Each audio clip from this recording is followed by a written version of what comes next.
All right, welcome back to our coverage of the Crossroads event in Europe. I am here with Nick again. We are covering round six. Is that right? Correct? This is Isham versus Marco. So Isham is on a Pathfinder deck. So this is the land destruction one. So I think people have ran into this a few times. So he's running some hamlets ablaze and some castles ablaze and some common sense to get them. Um, and then we've got Marco on an Archimago control list. Hmm. The standard earth, air, fire, get to craterize and kill all your opponent's minions, get into the super late game, that kind of stuff. Yes. So, Isham is actually a very good friend of mine. I know him from back in the day when we did competitive Magic, and he was always there at the top. But not only that, he's really the hardcore gamer. He's a top Belgium in Go, actually. I think still the most difficult game in the world. It's also top world of Twilight Struggle for the people who know that game was long of the board game list number one. And his opponent is also somebody known, Marco, because at the Siege of the Core tournament last year, he was second. Also lost to Geoffrey. So both good players. Another Archimago matchup. So really looking forward how the interaction with Pathfinder will go. Perhaps let's first dive into the deck lists. Yeah, so like I said, we got a land destruction Pathfinder list. Um, so yeah, pretty standard Atlas, I think. I mean, what is standard for Pathfinder, honestly? So basically, they're playing like every fire site that you can play. Like, there's even a wasteland in the Atlas, which is pretty funny. Once we get to Gothic, maybe we'll have more interesting fire sites, and people can really just play like a mono element Pathfinder list. But this one, so far, we kind of have to be playing two elements, and I think this one's kind of happy to do it since it has access to common sense. So it's trying to get to the late game, play a bunch of big minions, and then slow down your opponent with land destruction, um, which is a pretty sweet archetype that not many people are playing, but it can definitely sneak some wins in. Yeah, I played against him and this deck a few times, and honestly, sometimes you get really choked out due to the land destruction in combination with the Madding Bells is really, really tough to deal with. And then honestly, the Magellan's Globe together with Pilgrims is just unfair. Like with War Horses and with Sea Giants, the Pilgrim just fly or walk anywhere super fast, and the card draw is insane actually. So looking forward to this matchup for sure. Perhaps one thing we found an unravel in this deck list. Mhm. Yeah, that's an interesting meta choice. I mean, yeah, it's good against the vampire. It's good against Infernal Legion. It doesn't get the auras, but hopefully you have a good matchup already against Enchantress. And I guess maybe this is a deck that's pretty resilient against Atlantean Fate since it's only mono element plus a splash, kind of. Um, yeah. Yep. And then also the assorted animals, they are basically go and fetch your root spider. But if you go late, if you gain a lot of mana, then basically it can also start getting phoenixes, which is, of course, or even a scarab, which is very nice. Okay, the other one, Marcos Archimago. Same battle plan, I presume? Yeah, it looks like a pretty standard control deck.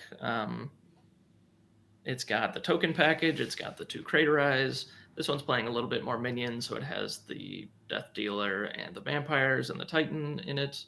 But yeah, three elements again. Kind of similar to Felix's list, but some differences. Not quite as much healing, but still 35 magics. Pretty standard Archimago nonsense. Okay, let's jump into the game. What do you think? Is there any favorite here? I don't know. I mean, Pathfinder's kind of a wild card, so it can definitely sneak some wins in.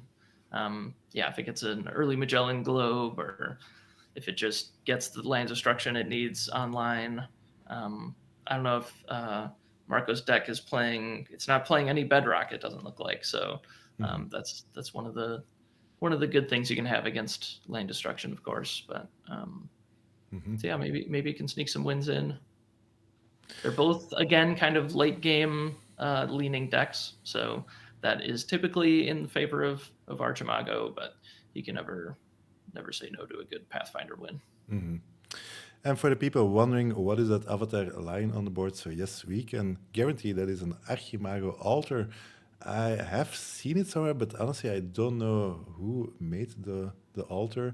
So altars were allowed for avatars in the Crossroads, so not for spells in your deck, but just because you just put it directly on the table, that was allowed. So I really like the art and see something different. Okay, here we go.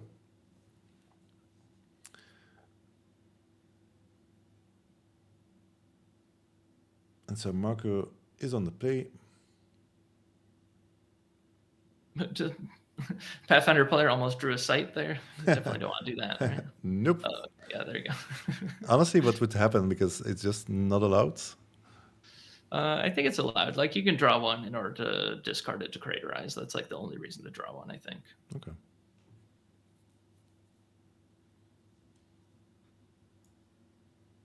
Or sometimes you'll see it when your opponent's controlling you with the Chorus and Thias.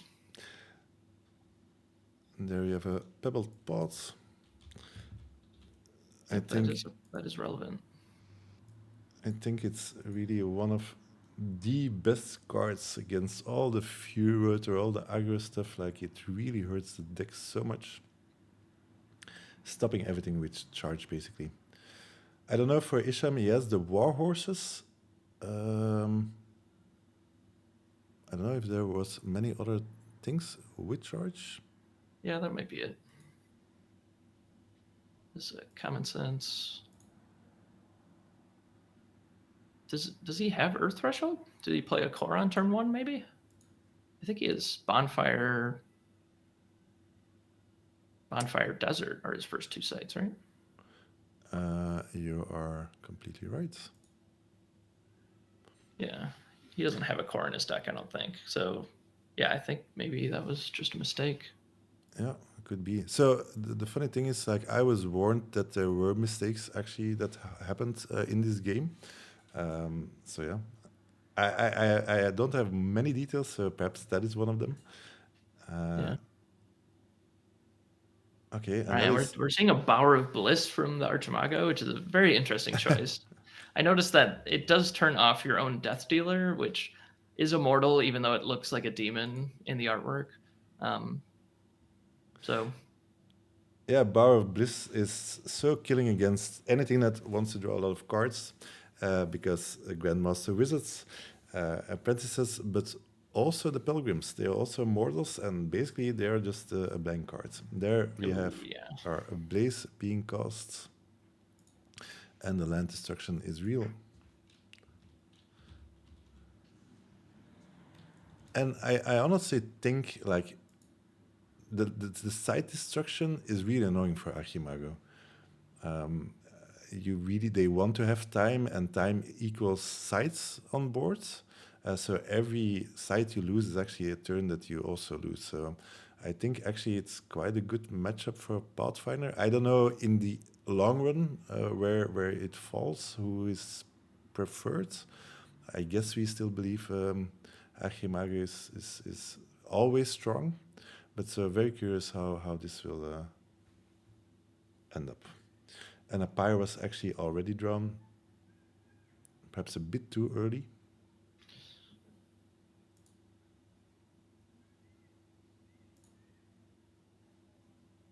yeah, it's so interesting to see Pathfinder land destruction. Like, what a sweet archetype. Mm-hmm. Whoever discovered this and decided, like, I'm gonna be that person. I'm gonna play land destruction. Let's see how it works out. Yeah, I think they built a really sweet deck. Yeah. But somewhere it makes sense, right? What does Pathfinder do? Basically, you get your sites for free. So you just draw so many spells, and your advantage is you just develop your sites and your mana quicker than any other avatar, unless they make sacrifices. So if you then combine it, and here's one of the mistakes made, Isham drawing a card of that sea giant. drawing the card sea giant, drawing the card of that pilgrim, which is not allowed. That is something he told me, and here is going to do it again. Now this will get noticed, and so there will be a judge involved, and there will also be a penalty, as I was explained.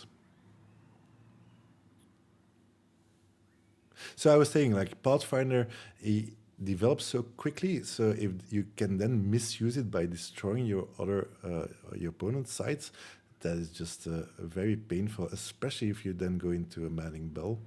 And then I always struggle, like, how do you draw cards? But then with the pilgrims, it's just it all fits so nicely together.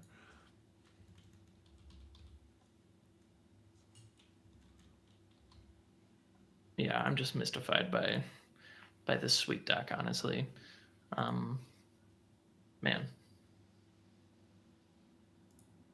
this is just really cool to see in practice, like at a big tournament. Like this is a pretty late round. So what are both these players 5-0 at this point? Yeah, Maybe yeah. 4-1. Are Both they are both 5-0? 5-0. Yep. Wow. Yeah, that's really impressive. Yeah, and if you look at the board state right now, we have 6 mana on the one hand and 4 on the other, and his hand is full of cards. So, yeah. Honestly, I've been playtesting against this deck, and it's really tough to play against. I think Uber aggro is probably the best. But if you stumble, and even aggro is annoyed by the land destruction because they really just want to get to 4 sites basically, and then just draw, and then hit you as quickly as possible. And so here the mistake is found. So Isham is reading about this, like, oops, sorry, and a judge is called. Yeah. And the judge is now here. So, if I understood correctly, the ruling that they did is Isham actually, I think, has to discard a card at random. And I think his penalty is that he cannot draw a spell for 2 turns, if I remember correctly. Which is not nothing, but of course, I mean, he made the error. I mean, you both are actually responsible for knowing the cards on the table and the effects. But so it's very logical that he should not draw 2 cards, but even then he still has the advantage because he already drew that 2 cards, so he got knowledge. And I think that's why they also gave him that extra penalty. I don't know if it's really a card at random because that is quite brutal because it has nothing to do with the cards you have drawn. And for instance, if you're, I think I saw like an Escalon Phoenix, which is potentially quite good against Archimago with Poison Nova, etc., and Major Explosions. So that could be just painful. But yeah, mistakes were made, so it's very normal that they now adjust it. Yeah, and it's understandable. It's round 6. This is a pretty high stakes match because if you get a 6th win, then you're guaranteed into the top 8. So this Sure. is a win and in for both of them. And I must say, I was at the Crossroads in Europe. They had 5 judges, and then together with the head judge, 6 judges, which was really amazing. Like the amount of support for the judges. So shout out to them because you know that most of them are also players, so they give up their seat to just support the community and the tournament. Because I don't know about you, Mitch, but I've been playing for Sorcery for a long time, and I still make mistakes. Sometimes it's just stuff that I overlook on the board or threshold that I miss, and these are just normal mistakes. But sometimes it's really interactions that I just don't know. Or for me, I've now lived through 2 of the rule updates, or even 3, and sometimes I'm still confused, like what is what, and then the judges are really there to work it out. How was it at Gen Con? Yeah, it was good. I mean, I made one rules mistake that I had to call a judge, and luckily I didn't get like a big penalty or anything. It was during setup. I accidentally drew 4 spells when I drafted a sorcerer that was in the top 8 draft there. Hmm. Um, yeah, I don't know. Like I watched a bunch of constructed during the actual Crossroads event, and I don't think at the top table they had like all the judges were just like surrounding the final match that was going on. So there definitely wasn't any misplays during that match. But yeah, unfortunately, yeah, I Okay. would have expected for And round 6 at the feature table for there to be a judge just sitting right there making yeah. sure that everything's going correctly, but apparently not. Okay, and here we just saw the random cards, and Isham placed it on top and is now shuffling the deck. So it's not discarded, it goes back into the deck. So basically, Isham lost one card um, due to his mistake. Okay, yeah, that makes sense. Okay, game continues. And I must also say about the judges, also the head judges at the Crossroads, like you feel the spirit of sorcery. They really do their best to make everybody happy. So even with the rulings, they talk to you, they negotiate with you, so everybody feels that there is justice. Like you cannot go back in time, you cannot solve it. So shout out that to make that possible. And have a good experience even when mistakes are made. Okay, back to the game. Pilgrims are not going to corners anymore because unless you can remove that site, so I guess he still has the site removal. So that's why he's probably going to the other site. And that is a signed tower. Yeah, interesting to see Archimago play his sights so forward. I wonder what the reason is for that. Maybe he has Border Militia in hand. Could be a reason. I think his reasoning is probably like, hey, I can box in Pathfinder, Oh, of course, yeah. and he's still so far away. Of course, Isham is playing Magellan's Globe, so he can escape, but I don't know if he has it in hand. So anytime that you can box in the Pathfinder, limit him to 6 sites, that is amazing. So I think it is just the smart strategy to do. Yeah, and then if you saw, he just earthquaked and pushed the Pathfinder even further into the corner. Yeah, So Magellan Globe is kind of the only way out of that. I did see he had a Warhorse in hand. I don't know if that's the card that got shuffled back in, but that was going to allow him to play another site next turn.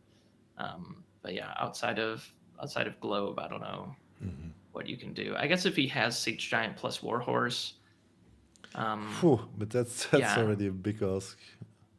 I think he had both those cards in hand. So Okay. unless the Warhorse got shuffled in, I think he could do that play, right? Like Mm-hmm. play Warhorse, pick up Pathfinder, and then Siege Giant throws the Warhorse, Yes. and then the Warhorse moves and attacks. Oh, but then it doesn't have charge, so it can't actually do that because of the Pebbled Path. So I guess that messes things up a little bit too. Yeah, but he can be thrown to 18, right? And then put a site on Yeah, 17. yeah, he can make it work if he has both those cards. Yeah. That's kind of a lot of cards to Ah, put here we go. into. Here we go. Oh, Yeah. are Okay. we going to have the Uh, second mistake? Oh yeah, that's a mistake. Yeah. Yeah, he told me that there were 2 mistakes, so that's so funny if the judge has to come back now. Yeah, I mean, he could have done it. He just shouldn't have taken the 2 damage basically from the Warhorse. Correct. Because he could have just had the Warhorse move the Pathfinder and then play Siege Giant forward, which actually just would have been a better play because then Siege Giant could just attack next turn. Yeah, I don't know. Anyway, close enough to correct, right? close enough. And that means also that the first points of damage have happened after, I don't know how many, like you're 15 minutes in this game or longer. Yeah. And then Archimago is like 2 healing spells, etc. So, anyway. Ah, and that is a Quagmire that was placed, which is also not the best. Because Quagmire says it really puts, it makes units immobile. So when you activate your Pathfinder, it will actually show that site, place the Quagmire, but then your Pathfinder should not move there because it's not allowed to. This is the next turn though, right? So Quagmire would have gone and done its thing, and then he untaps, and he should have been able to move this turn. I don't know why he stayed there, right?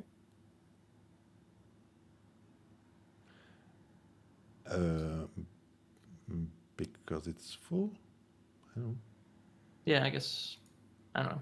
I guess I would have attacked the Gnome Hollows, but maybe he's at this point just hoping to draw Magellan's Globe, or maybe he has it in hand, but didn't want to play it. I don't know. Confused on that one. Yeah, I don't see a globe. Okay, maybe this is just the next turn. I don't know. Yeah, I think so. So Okay. Pathfinder is now getting the damage in. All right, Infernal Legion in hand. She can't quite play close enough to deal the damage immediately, but still just a big 6-bar minion. And they're nicely spread out. So, yeah, 2 sea giants. Okay. That is 1 down.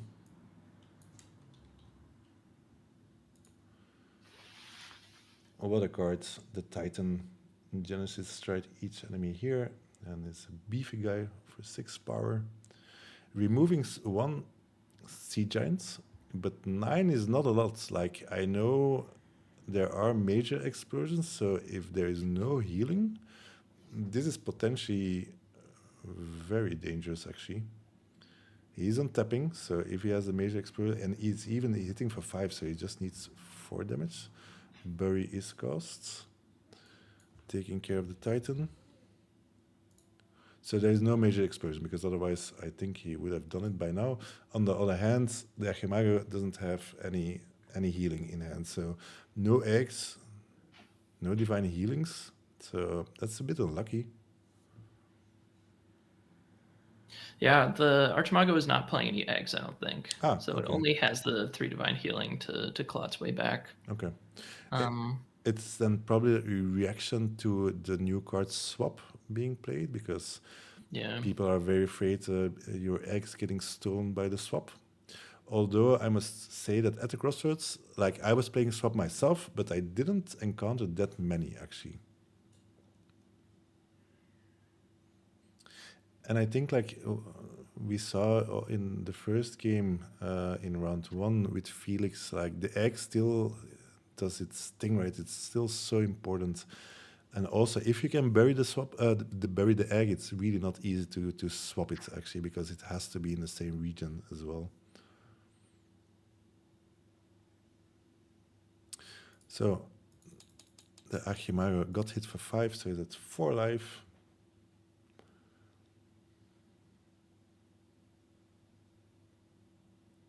Wow, double lightning bolts. Yeah, that's painful. That is like, yeah, you have to do what you have to do, right? But casting double lightning bolt to just remove 1 sea giant. And he had to, because otherwise it was dead Taurus guaranteed. Yeah, I wish we could see how many cards Felix has in hand, or sorry, Marco. Because yeah, he probably did have to spend a bunch of turns drawing sights instead of spells. So I'm curious how empty-handed he is right now against this Pathfinder. But It's not looking good. do see some hands, another Phoenix, another Legion, a common sense, like, whew. Oh yeah, and he can play the sight and then just cast the Infernal Legion right in front of him. Yeah, that's true. What is he gonna do, right? It's unfortunately not quite lethal. Yeah, one damage off. But then the Pathfinder is lethal next turn if he doesn't find any healing.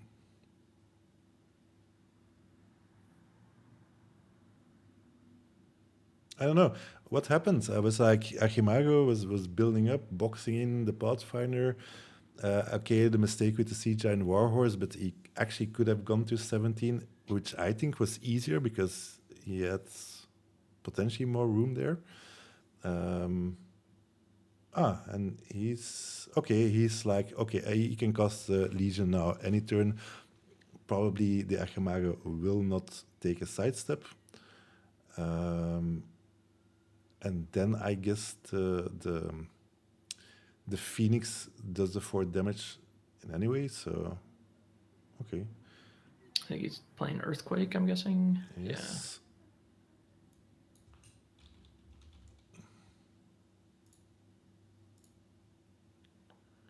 Yeah, I guess this makes sense because then next turn you can just do it all in one turn. You can play Infernal Legion, attack for 1.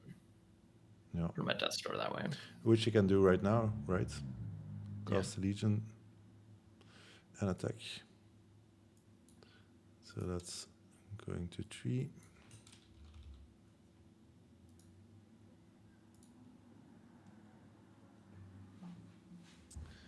I guess you would like to have an Unravel in your hands. That's true. Yeah. And yeah, I think for Archimago, once you hit Death's Door, it's, I don't know. I don't think that happens. Can you come back as Archimago when you're at Death's Door? Yeah, I don't think so. Like, even Craterize just doesn't even really do anything anymore. And there is a common sense.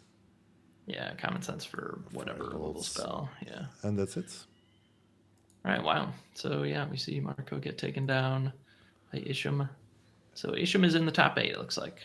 Yeah, what a match. Also for Marco, like, it's so stressful. Okay, you have 2 shots to get there, but losing one, whew. So congratulations, Isham. He is now 6-0 and definitely top 8 guaranteed. Yeah, does that mean he also gets a Pathfinder rainbow foil?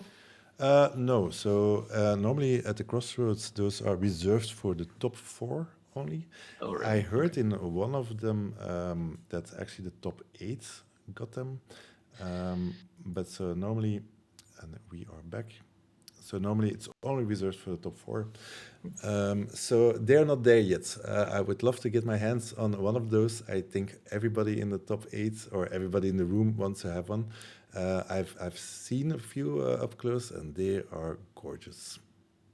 Yeah, at Gen Con, there wasn't any top 8 or anything. It was just 7 rounds of constructed, and they did give a rainbow foil to, I think, anyone who went 6-1 or better. So I think there were 7 given out.